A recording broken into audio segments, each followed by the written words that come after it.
Good afternoon. My name is Mark Greenhalgh. I'm the Managing Director of Captivate Media Limited. Put simply, Captivate is like television in a taxi. We've tried it and tested it over a period of the last 12 months in Edinburgh in 30 taxis. Captivate delivers advertising messages directly to passengers in taxis who are captive. Mark is having terrible problems describing his business. Our product system uses our own unique software, which we've developed over 2 years. Fairly difficult, this. I've got a cracking pitch, and it's leaving me, and it was fine earlier.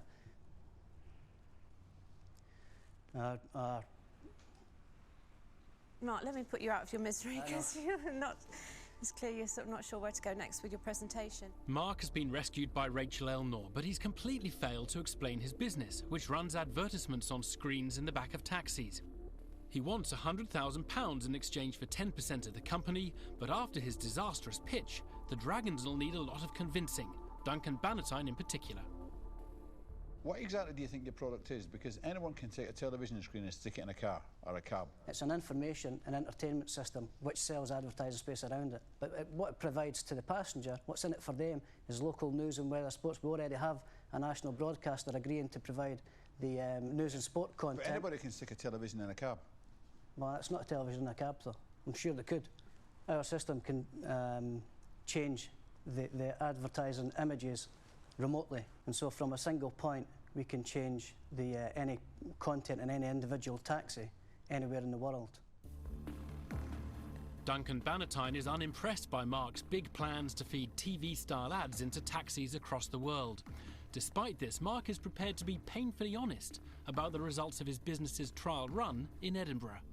During the trial, the system wasn't stable, and so that would cause occasionally the volume to be set, and then it would suddenly go up or whatever. And so rather than come back or report it, it's easier for a driver just to find a way of switching off, and they could do that. They can't do it now. So the drivers weren't interfering with your system was interfering with their job? Aye, basically. And they had to disconnect it? That's right. What if it malfunctions and the passenger says it's too loud, or I don't want this on, and things like that? The passenger can control it. The passenger can control it? The passenger can turn the volume up or down. They can switch it off. So taxi drivers have a problem with Mark's system and passengers can turn it off. This is hardly likely to fill the advertisers with confidence. Mark is struggling to impress the Dragons. How much money are you looking for, Mark? The company's in a position right now to begin a national rollout. We've completed all our investor... Are you embarrassed to tell me? No, I'm just trying to... It's 400, how much money are you looking for? We're looking for 450,000 to begin a national rollout, although we only require 100,000 to support and strengthen our balance sheet.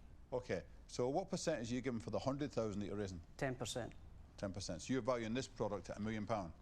I value it beyond £1 million, but £1 million's the least I would accept. I mean, if you said to me, I'll buy it off you for £1 million now, I wouldn't sell it.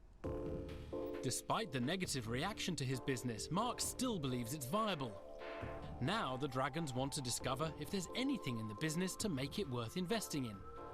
How much money have you made in the last year?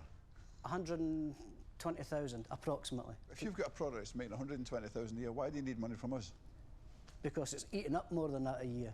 Well, I mean, money you make is money coming in minus money going out. So if there's more money going out than what there is coming in, you're not making 120,000 a year. You're not making any money. Yeah, OK. Well, it's not making any money in that case. What we're trying to do... How much are you losing then, Mark? Because so your turnover is 120,000. About 6,000 a month just now. You're losing £6,000 a month.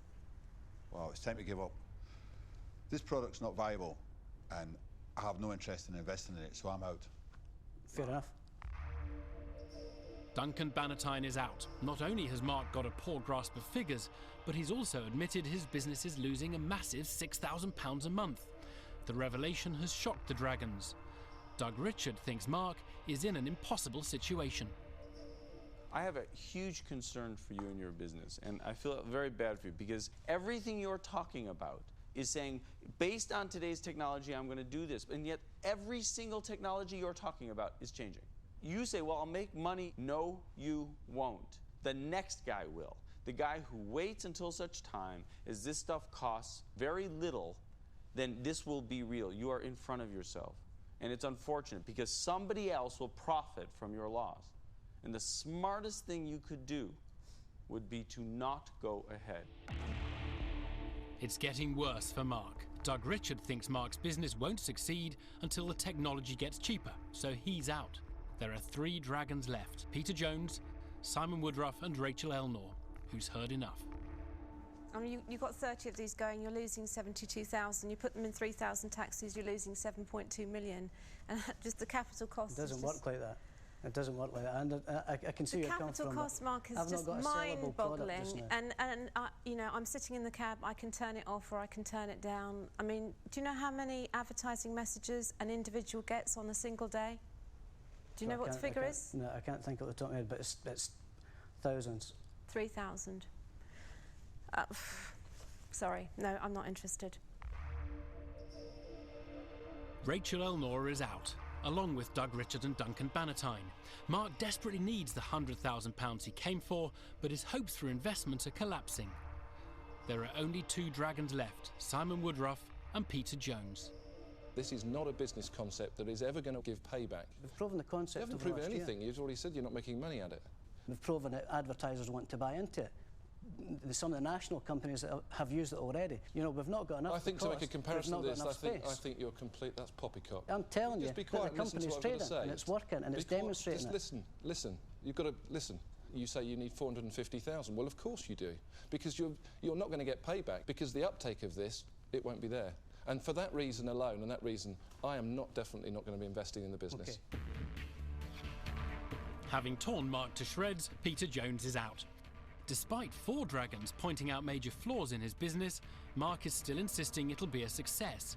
Simon Woodruff is the only dragon left, and if Mark doesn't start giving some convincing answers, he'll leave without the £100,000 he came for.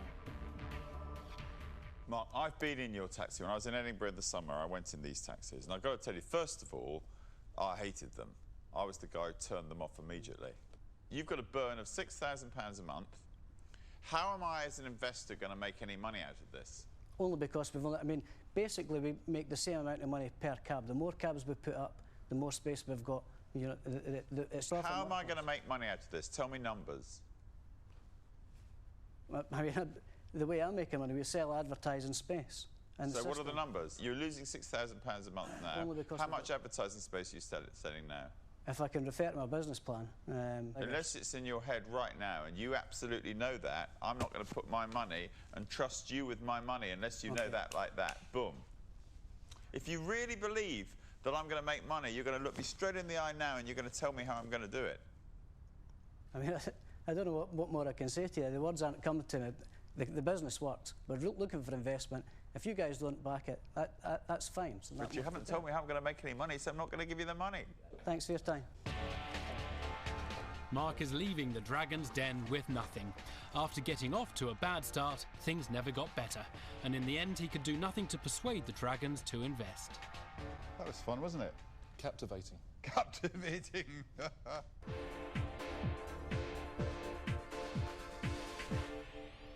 Mark, I detected quite a bit of negativity up there. Aye, they were like a bunch of wolves, savaged me. It's trying to savage my ideas. I'm somewhat concerned, though, because I would have thought that I would have expected more positive advice. You're losing £6,000 a month. I mean, that's... Well, turnover, aye, that was our turnover, certainly, aye.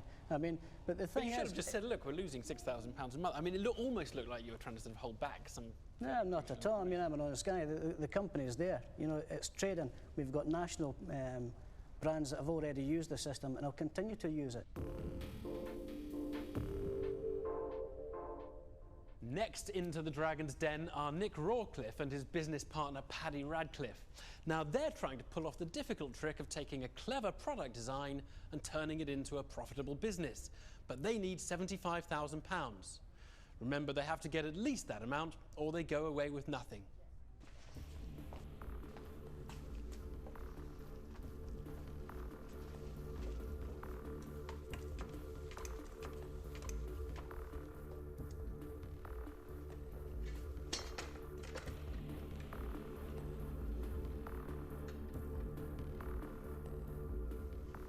Hello.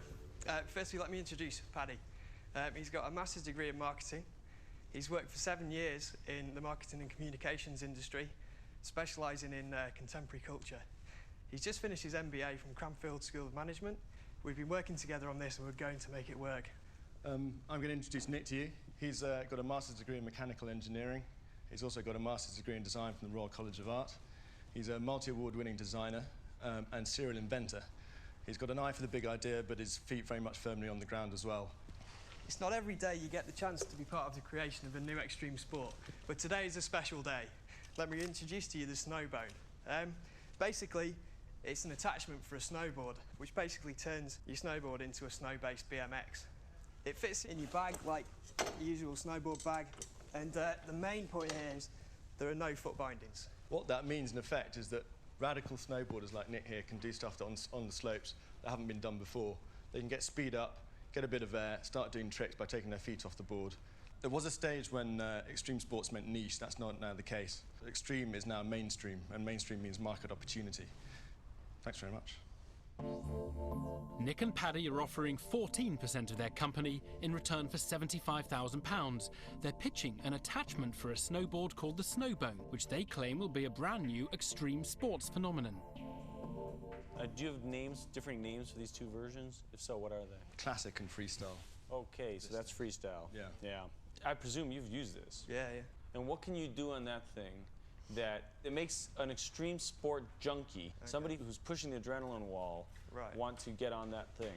Right, well, that they can't do, just quite frankly, snowboarding, which scares the crap out of me already. Well, you're not attached to the board. That's for sure. Physically, so you know your feet are free. It's like riding a bike. So straight away you've got all the different BMX style tricks that you could take onto the snow. So this has that extra level. I've got photographs here. I've got some video. And where have you used it? What reaction have you gotten on the slopes? And how many people have asked to buy one? Has anyone? Yeah, a lot. What do they say? People have. They're like, "Where'd you get that? You know, that's a great idea." I'm like, "Well, you know, hopefully we can help you out next season." Well, I know a little bit about this. I lived in Chamonix for a year. All right. I've been there. I've seen a million ideas come. I've seen a million ideas go. I haven't really seen anything other than the snowboard really catch on. Am I wrong? No, you're right, actually. There are other things that kind of similar out there. People trying to do the sort of bike on snow thing, but basically they haven't cracked it, but we have. And I think one of the keys to this is it's an attachment for an existing product that's out there and it's millions to snowboard. But there's a lot of people who've tried and very few have caught on. Nick and Paddy are trying hard to persuade the Dragons their cross between a BMX bike and a snowboard will take off. But Simon Woodruff doesn't seem convinced. Peter Jones has different concerns. A lot of ski slopes, I would imagine, will not allow those on its slopes. Is that right? Yeah, it's true. There's a lot of ski slopes that never allowed snowboards until, you know, they passed their sort of test of time. But this is, I mean, getting hit with a snowboard is not a nice feeling. It's happened. Getting hit with a snowboard and a bike might be a little bit more different. It's a bit like a train hitting you, I'd imagine. That's what I'm concerned about. Well, yeah, I see what you mean, but it's not stable enough. It's like a bike. If you fall off a bike, it will just tip over into the snow. Over. Yeah, if you let it go, it wouldn't just keep going to the end of the slope and, you know, smash into people. Introducing a brand new snow sport is ambitious, and the Dragons are already picking holes in the concept. Rachel Elnor even has an issue with their design. Is that the finished product? No, this is a prototype. But you're going to develop that into more of a sort of something that looks a bit bonier, I guess, being called a snow bone, because it looks just like a bike attached to a snowboard. Right. It doesn't have the design features I would expect. Right. What would you expect? Whereas that one does. That one looks like it's been designed. That looks like you just dismantle two things and sort of put them together. Handlebars say, "Get out of my way, Grandma. You know, I am riding this thing." Right. Sorry, I didn't mean to call you Grandma. Insulting Rachel Elnor is not a good way to get her to invest. So far, Nick and Paddy have failed to interest any of the Dragons in their £75,000 business idea, and it seems Duncan Bannatyne has a big problem with snowboards, let alone snowboards with handlebars. Do you know, 16 years ago, I used to love skiing, you know. I used to ski in Austria, and it was great. We skied down the slopes. And then one year I went, and they came from all over the place. And it was ski boarders, and they ruined it for me. They're horrible things. But my big... This will provide you with a way back into Actually, no, this would be I've tried them. better. I hate them. I prefer skiing. I don't like them. But my biggest concern was the fact that other people will copy it in some way. And I don't think you can stop board manufacturers putting something on top of their own boards that can do something very, very similar. And I don't think it's actually safeguarded. I'm not interested in investing at all, so I'm going to declare myself out. Duncan Bannatyne is the first dragon out. Simon Woodruff has also heard enough. Brand new things like this in established sports are extremely high risk. I think this is a very niche product. I think you need an investor that is the 4 Fs: family, friends, fools, or the ski board fanatic. I wish you luck, but that's what you need to do this with, and I'm certainly not going to invest. High risk, good fun though. The Dragons are losing interest fast. Peter Jones gets straight to the point. This is not a product for me to invest in. I don't believe you're going to get a return on that investment, and that's the reason why I'm out. Simon Woodruff, Duncan Bannatyne and Peter Jones are all out. Nick and Paddy still need to raise £75,000, but they're really struggling. There are just 2 dragons left, Doug Richard and Rachel Elnor, who's about to discover something that could make things even worse. So who owns the company at the moment? Just you two? The way we envisage it happening is there'll be a holding company that Nick and I will own 50-50. So are you offering shares in the Snowbone company or the holding company? Snowbone company. Right. That gives us flexibility as the holding company to potentially look at other of Nick's ideas at the same time. Ah, so you're going to then go off and start building a group? Yes. That slightly changes the complexion of the investment proposition. When that happens. Nick and Paddy have set up 2 companies, a main holding company which owns all of Nick's other inventions and a subsidiary company which controls only the Snowbone.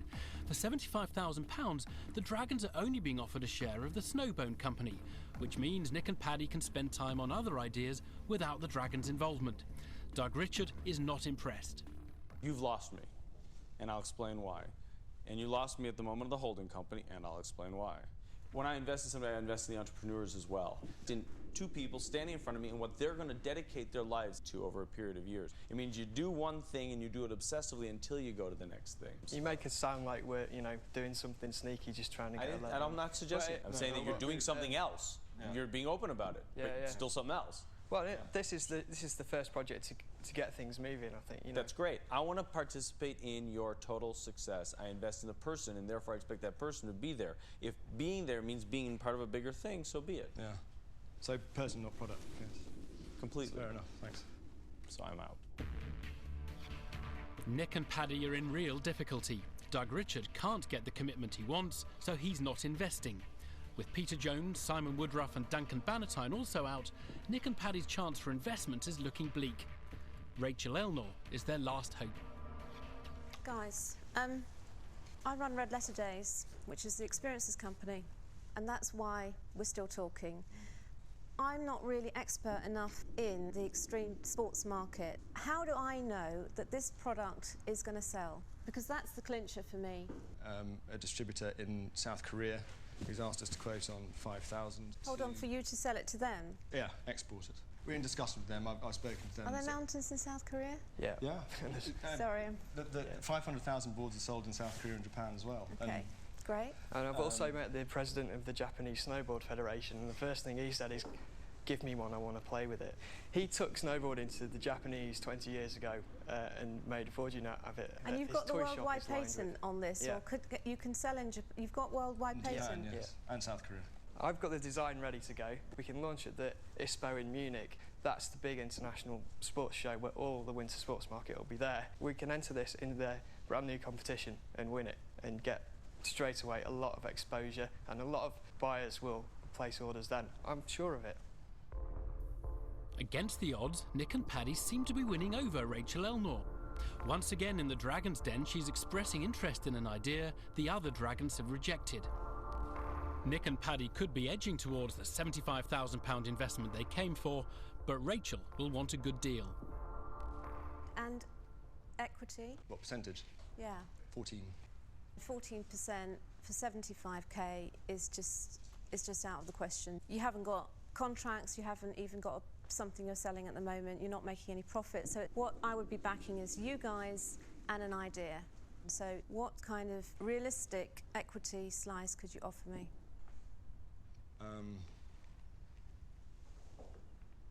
Do we have to make it? Do we have to tell you now? Right. Right now. Yeah. Rachel Elnor's putting on the pressure. She seems interested in a deal, but for £75,000, she wants Nick and Paddy to give away more than 14% of their company. Would you talk to us for 20%? So you're proposing equal shares for each of you and 20% for me? Yeah. Yes. Okay. What I would propose is 1/3, 1/3, 1/3 in the holding company, not the subsidiary, and then you've got a deal. In the holding company. Yep. And you two committing that you will spend your entire time on this holding company. So any further inventions you do, Nick, are within that holding company. And I don't want you two going off and doing all sorts of other things post-investment. So you're basically joining us in the holding company. 1/3, 1/3, 1/3.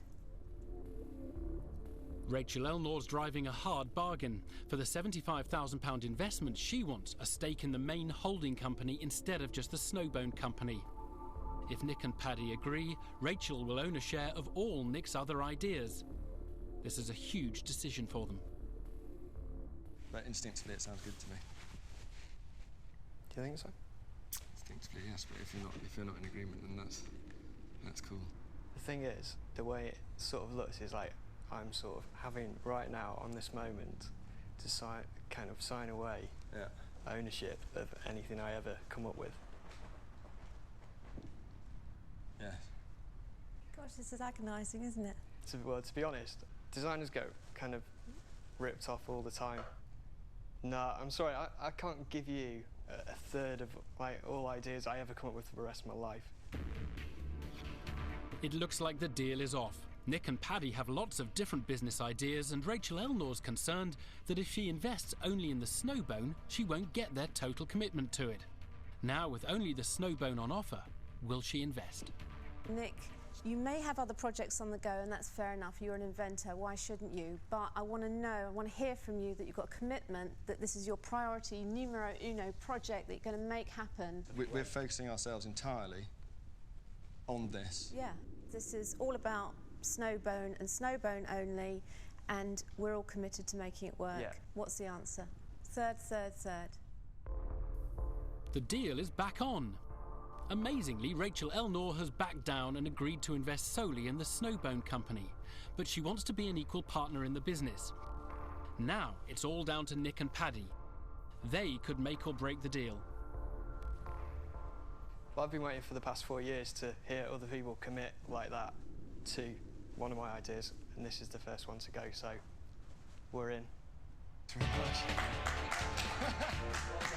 Nick and Paddy have managed to get the £75,000 investment they came for without giving up control of their main business. They've done it. Boys, you have no idea how many people have not had that moment. Thanks very much. And now we know why you're called dragons. Thanks very much. See you later. Well done, Rachel. Most importantly, they were great guys. I really liked them as people.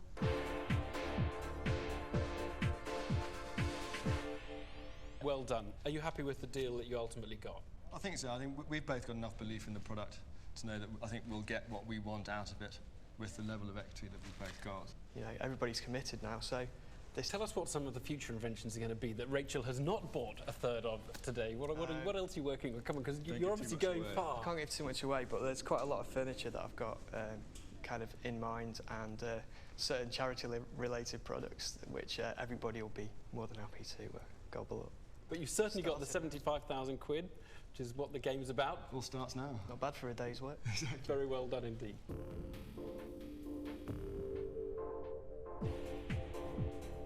It was a different story for other aspiring entrepreneurs in the Dragon's Den. Rory Orr was looking for cash to launch his medical product, which he claimed could relieve the symptoms of everything from ankle sprain to arthritis. It is probably set to be the lowest risk form of pain management device anywhere in the world. Could you take away my headache now? I could do if you'd like me to. I was more thinking, Dad, that maybe a bit more serious, whether you could hit Duncan and then retreat him. Rory was confident he had impressed the Dragons. What would you like me to say? Well, I think you're going to say, Peter, which is that you're interested in investing in my company. It's a very good answer, and it's not right, actually. I'll be honest, at the moment, I don't understand it. When it came down to it, they just didn't get it. It's out of my knowledge world. Yes. This product's not for me. But just it isn't the kind of thing that turns me on. Well, watch this space. Fenner Austin was pitching his online dining club, which brings together travelling business people for upmarket dinners. There are over 11 million business trips to London alone each year. Over half of those people complain of being lonely. But dinnerpoint.com failed to get the Dragons on side. However we cut this is a glorified dating agency. No, I totally disagree. It is about networking. But why don't you then say networkingdinners.com? Would I want to put my details on there and advertise the fact that I'm a lonely person? You come to one of the deep dinners and then you'll see the Do you know number of what? people. That's exactly what I'm thinking. Would I want to do that? And I'm thinking, no. Simon Gascoigne failed to interest the Dragons in his scheme to turn recycled car tyres into wheelchair ramps. No surprise after Simon's pitch.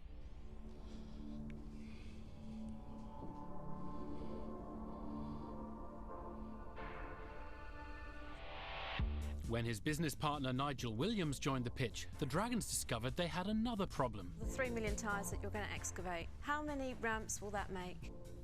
A slight oversupply. At 900,000. How many? 900,000. I'm sorry. It's going to take you 20 years to get rid of these ramps. It's one of the best ideas you're ever going to get. But Duncan Bannatyne didn't agree with that. You're going to end up with more tyre chips than anybody else in the world.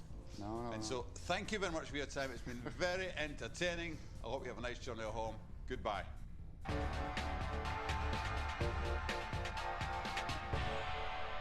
Up next is Marketing Director Stephen Mallett from Staffordshire. Now, he's teamed up with an inventor and believes their product can make a fortune. But first, he needs an investment of £150,000.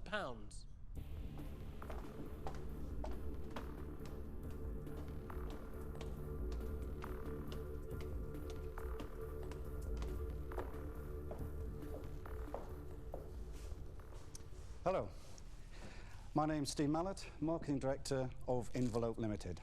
This isn't a box, it's actually a storage solution system.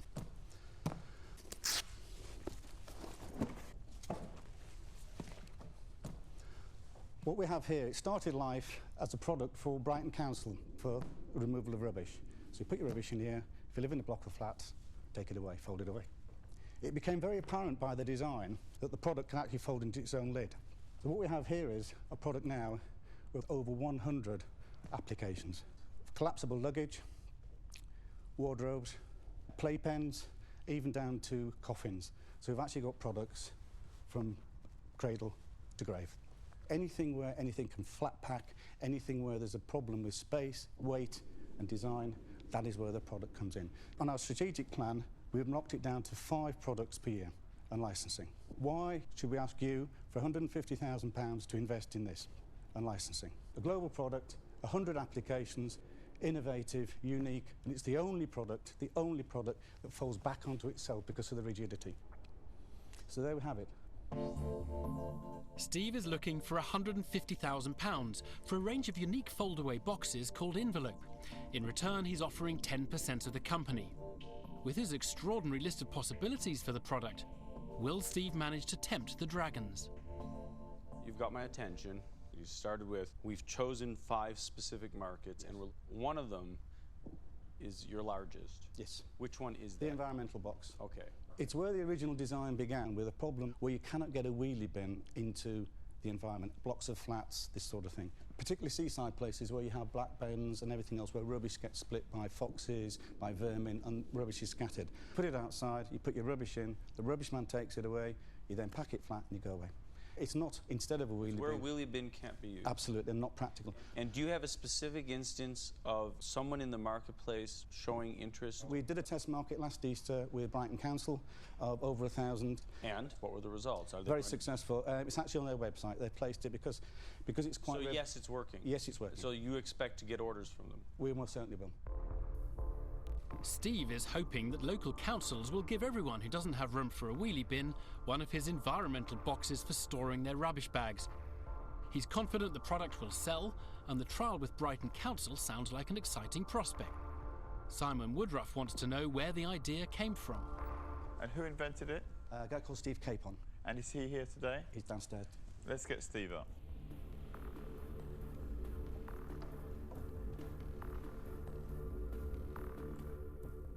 Hi, Steve Capon, Envelope.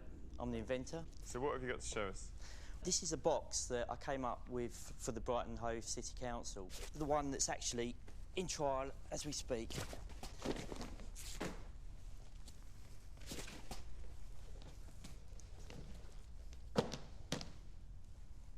And you invented the system, did you? Basically, in Brighton and Hove, where I come from, basically people have wheelie bins, but not everyone can have wheelie bins. They put their bin bags outside, and basically they haven't got wheelie bins because they can't, because the houses are straight right on the front of the pavement. So I knew there had to be a box that I could have to come up with to hold the 2 bin bags. So you came up with the idea. I came up with the idea. You met Steve. I met Steve. And who owns the company now? I own the company with another big shareholder. So, Steve, you own... At the moment. Nothing.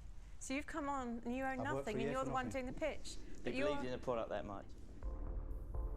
Both the Steves have huge confidence the business will be a success. But whether they get the £150,000 investment they came for depends on just how much of their business they're prepared to give up. How much of the company do you intend to give up for the 150k? 10%. I think, just to clarify, that's just saying that 150k for 10%. I think I'll get in the box because that's definitely closed the lid on me. I'm out. Steve has lost Peter Jones as he's only willing to give away a 10% share of his business in return for a substantial £150,000 investment. If he's not going to be flexible, he'll have to convince the Dragons that his company is worth as much as he thinks it is. How negotiable is the 10%? None. None. There's no negotiation No, at all. So you think that this is worth 1.5 million? Definitely. Now, I'm No interested question. if you can really prove to me that it is. What sales do you currently have? Currently, we estimate it to be in the region of 6 figures, no problem. But we currently have none. Yeah. We have no sales as we speak at the moment. Okay. We have the projected one through the council. That is the first one. We have. And how much is that worth? And that will be about 150 to 200,000. We'll be talking to them literally this week. So it's a pity that you didn't come in with the order. How much do these things sell for? The wheelie bins are currently being sold for £15, so that's our guide price. And they have indicated that they're going to pay you £15 for those. We haven't negotiated with them yet. So, doesn't sound very convincing to me. Sounds like a prospect, but it's nowhere close. It's a good prospect, yes, you're absolutely right. Wouldn't argue with that. For all their talk of Brighton Council, Steve and Steve have admitted they haven't even discussed a proper deal yet. Simon Woodruff likes their idea, but with no sales, the business looks flimsy. They need £150,000, but if they want to succeed in the Dragon's Den, they'll have to be prepared to negotiate. Now, I'm telling you, I think you have a product that probably you can make some sales on. I know I can. I think Yeah. it's completely... Without a doubt, without a doubt. I'm sure you do. And I'd put some money into this. But you're valuing it without sales at £1.5 million. Well, that shows you how confident we are. I'm telling you here and now, no investor's going to put any money in on that. If you want to talk Turkey, I'll talk Turkey with you. But not at that sort of money, not at half of that sort of money. You want to talk Turkey? No deal. I'm out. Fine. Steve's bold manner is costing him dearly. He's lost Simon Woodruff by failing to improve his offer, and this refusal to negotiate could ruin his chance for investment. Rachel Elnor has also got concerns about their £150,000 gamble. Steve, Oh, Steve and Steve. I think it's a fascinating product, but I think when you actually start dissecting some of the markets you're going for, things like cool boxes, well, you have cool bags that collapse. I mean, I can't imagine myself, after several uses, taking that back inside my house, to be honest. If my wheelie bin at home is anything to go by, it gets wet and dirty and sticky inside and smells. They have been taking it in and they're saying, what a fantastic product. OK, what I'm trying to say is, whilst it's a great idea, when you start looking at, actually, could I market that and what's the USP, suddenly it gets smaller and smaller. And now you're saying you want £150,000 for 10% of the company. It's a ridiculous investment proposition. We're not here now to play about. The other products we don't need the investment. Is it worth £1.5 million? Absolutely, No. Absolutely. I'm out. Rachel Elnor is out, along with Peter Jones and Simon Woodruff. The two Steves are running out of options fast. Duncan Bannatyne, who has said nothing until now, is about to show his hand. This is called the envelope. Well, it doesn't envelop me with any confidence whatsoever, so I'm out. Duncan Bannatyne is out. Their unwillingness to change their offer has now put off 4 dragons. Only Doug Richard remains. I think that you have a product here, you have a early adopter customer who's trialing it, so you obviously believe that they're going to say yes. Even then, you're only talking about a company that will probably lose money or break even in its first year, I would have thought. 12 months from now, then, you have a business that has not made a profit or has made a marginal profit. And now you're 12 months before that, and yet you're evaluating it at $1.5 million. I got to tell you guys, I would have had an interest in this business. I'd be willing to put in $75K, but I would expect somewhere on the order of 20 to 25% of the business for that. And therefore, I'm valuing you at $150K for around half the company. Somewhere in that order, 40 to 50%. And obviously, correct me if I'm wrong, you're not interested in that deal. Absolutely not. Absolutely not. In that case, with great regret, I wish you good luck, but I'm out. It's all over for Envelope. Although some of the dragons like the product, by valuing the business so high and refusing to negotiate, they lost the dragons one by one. I think that these guys came in here with no intention of making a deal. There's a better... Let them take it, let them make their millions, Peter? and good luck to them. Steve's, $1.5 million. That is a lot, isn't it? They had a point. You would have negotiated, right? I mean, actually, no, more it would have gone up rather than down. We Totally. made the decision before we came. That's exactly what we would offer. That's what we feel the business is worth. If they can't see the concept for what it is, I don't want them in the company anyway. And pretty quick, I thought, no way. I don't want any of them in my company. Not one of them? Not one of them.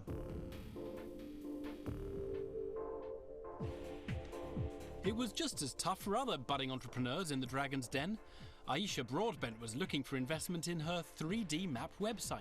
The idea is to create virtual reality models of cities and use them as search engines. But Doug Richard thought she was going down entirely the wrong road. My money will never be involved in such a thing. You have made no business case for this. This is a very, very bad idea. And there was little support from the other dragons. Clearly, the business concept is something you're going to lose your shirt on. I'm absolutely not interested, and I'm out. Not in a million years. Paula Ward was pitching a product which would temporarily repair leaking water pipes. Hundreds of thousands of homes in the UK suffer with burst pipes all year round. Doug Richard worried that Paula was an inventor, not an entrepreneur. No investor wants to hear that you're going to be jumping to the next invention while you're still making that business run. And it wasn't one for Peter Jones. Because you have no proven experience, stick as being an inventor. Because I can see you're not going to be a businesswoman. Thank you very much. Thank you, Tom. David Daly won't forget his experience in the Dragon's Den in a hurry. I'm here representing the toilet snake, and I'd like £100,000 of your hard-earned money, please. He was pitching an innovative high-pressure hose to keep toilets spotless. If you were on the curry the night before, then you follow that down with about 10 pints of Guinness. You know what I'm talking about. The Dragons couldn't take it seriously. You cannot be here selling a toilet snake. You know, this really smells. Simon Woodruff managed to compose himself. I don't have much expertise when I've used that brush a lot of times. But in the end, it was all too much for them. The idea went down the pan.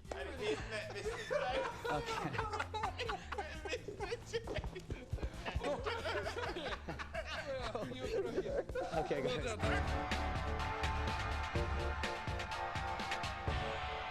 Next into the Dragon's Den is Hugh Gwyther. He spent the last few years working in Paris and New York, but he's come back to Britain to launch his own business. What he needs is £175,000 worth of investment.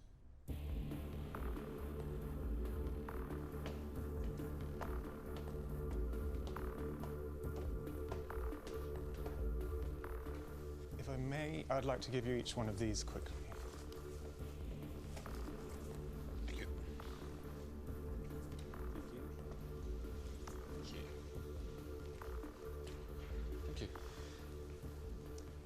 Hello, my name is Hugh Gwyther.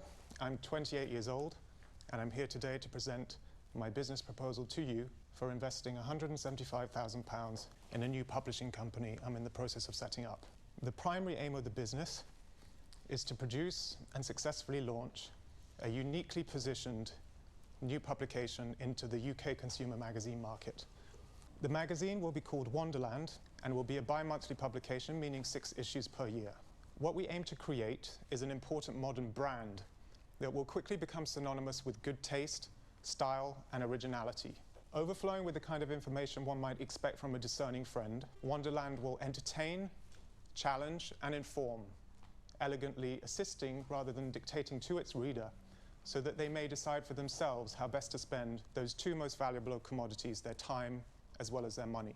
It will be a luxury publication aimed uniquely at both affluent men and women of sophisticated tastes.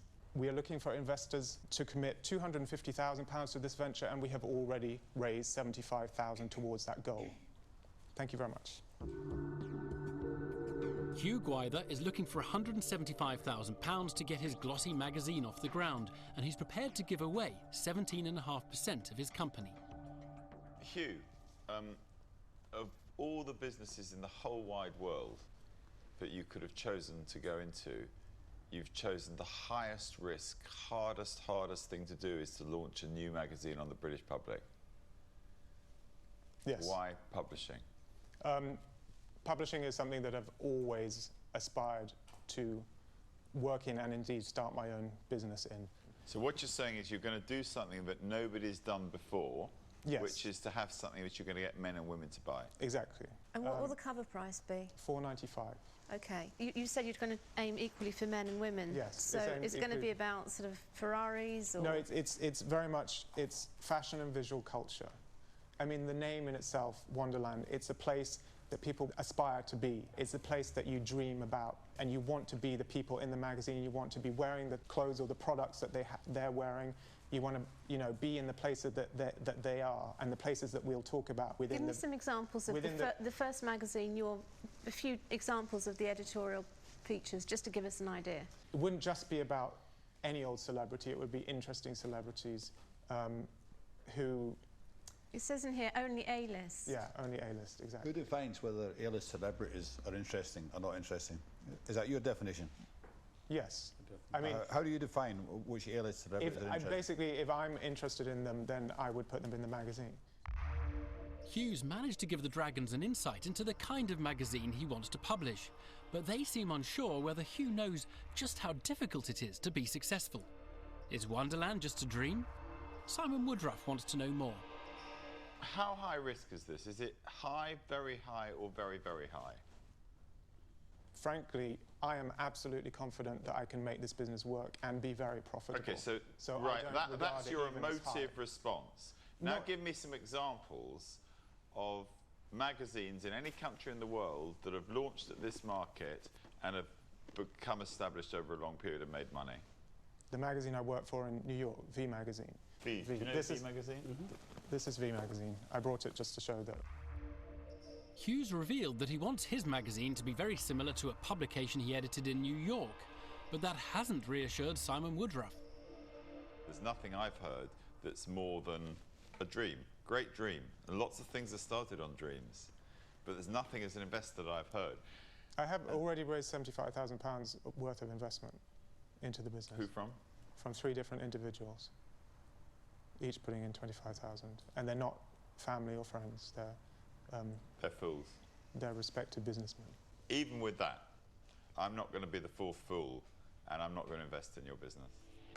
Hugh's trying to raise £175,000 in the Dragon's Den, and he's already lost one investor, Simon Woodruff, who thinks his magazine is just too risky. Rachel Elnor wants to know more about the exciting life of an aspiring editor. Hugh, can I just ask you a question, because I'm really dying to know this, and can you just tell us about your lifestyle? I mean, is it one endless stream of sort of A-list celebrity parties and No, not champagne at all. and... Not at all, not at all. Because you strike me as that kind of person. There are parties and things like that, but I wouldn't say that I'm always at some social occasion drinking endless amounts of champagne.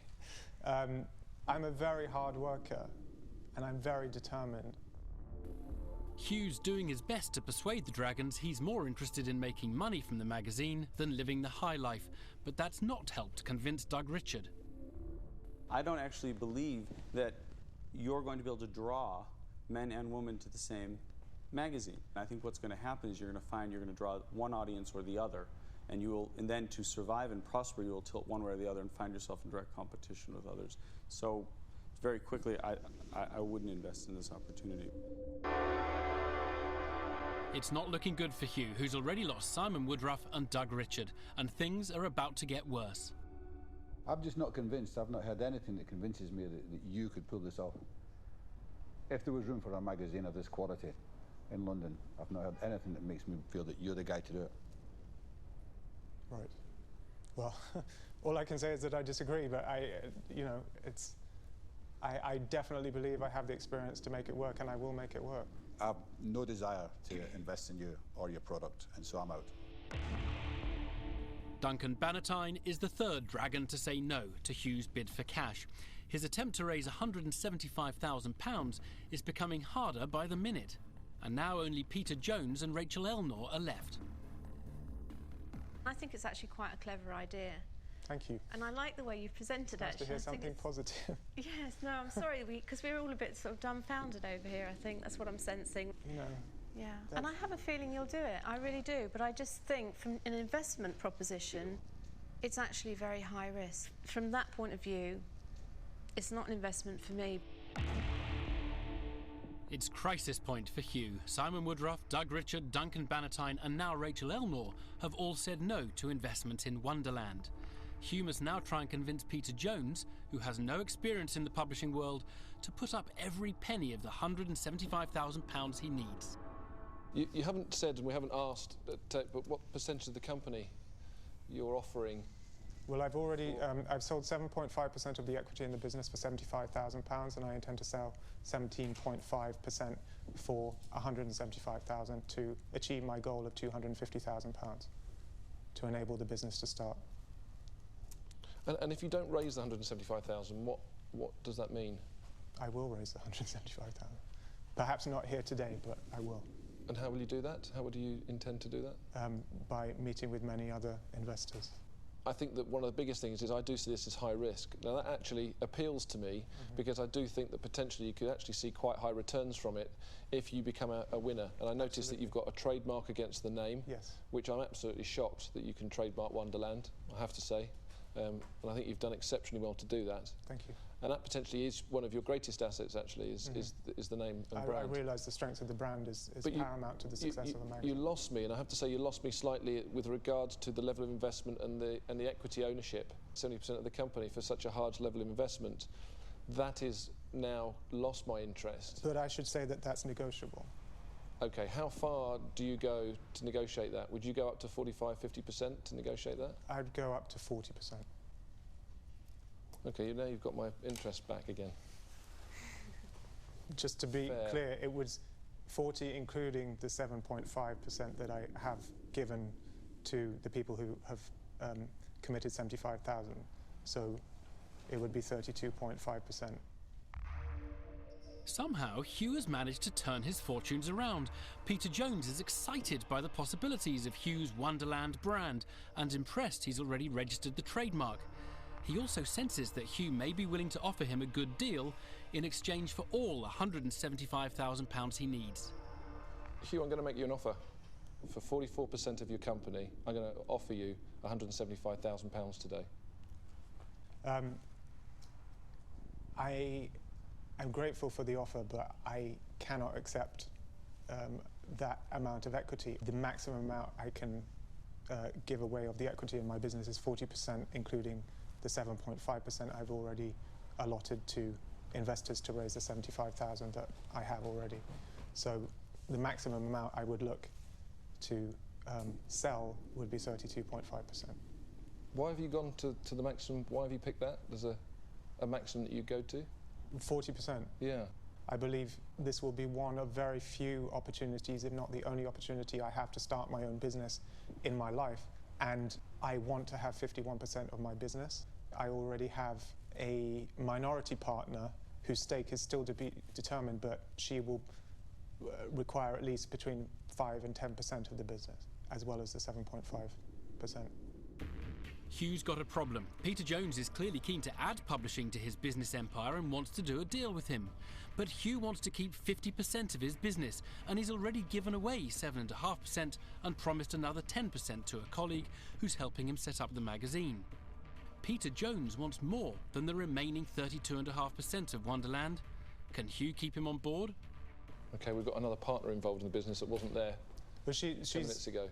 She worked at Wallpaper magazine and has a lot of experience as well, and yeah, she's a minority partner in the business.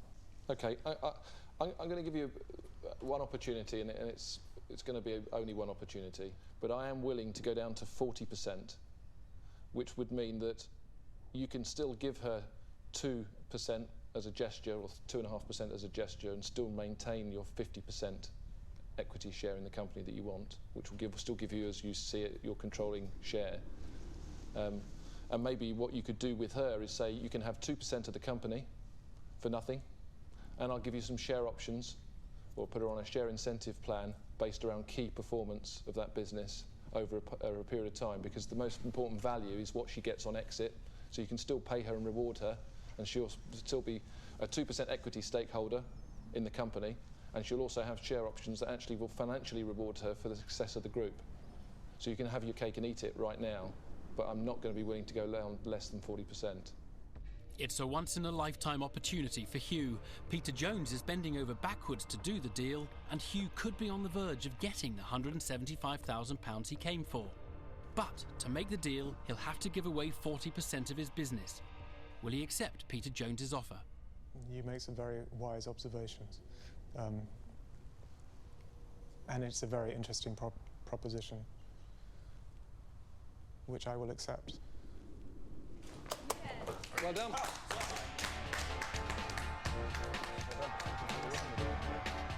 It's an extraordinary turnaround. At one stage, Hugh's bid for the Dragons' cash looked dead in the water.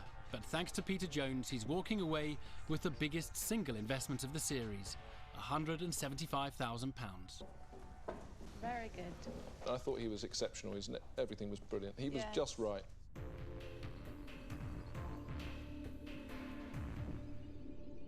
Hugh, you're looking a tad nervous. You've just had a life-changing moment, mate. What are you thinking now?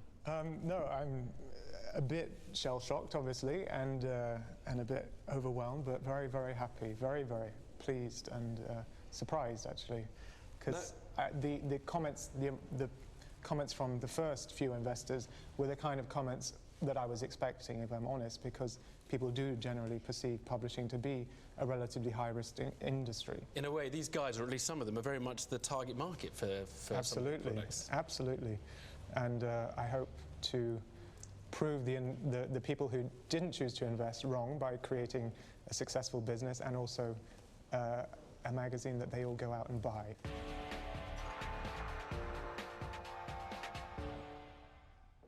We've had an extraordinary 6 weeks in the Dragon's Den, with 2 successful pitches today. A total now of over £800,000 has been invested in budding entrepreneurs. But for those who came, who pitched and who went away with nothing, some advice from W.C. Fields. If at first you don't succeed, try again. Then quit. No use in being a damn fool about it. Goodbye. You're the most backable person I've seen in a long time. I think it's brilliant. Thank you. And I'm willing to invest. Thanks very much. I think it's fabulous. Well done, guys. You've just got an investment. Thanks very much. Done. The Ultimate Dragon in action next Wednesday at 9 here on BBC Two. Who will be Sir Alan Sugar's apprentice? Over on BBC Three now, 2 pints of lager.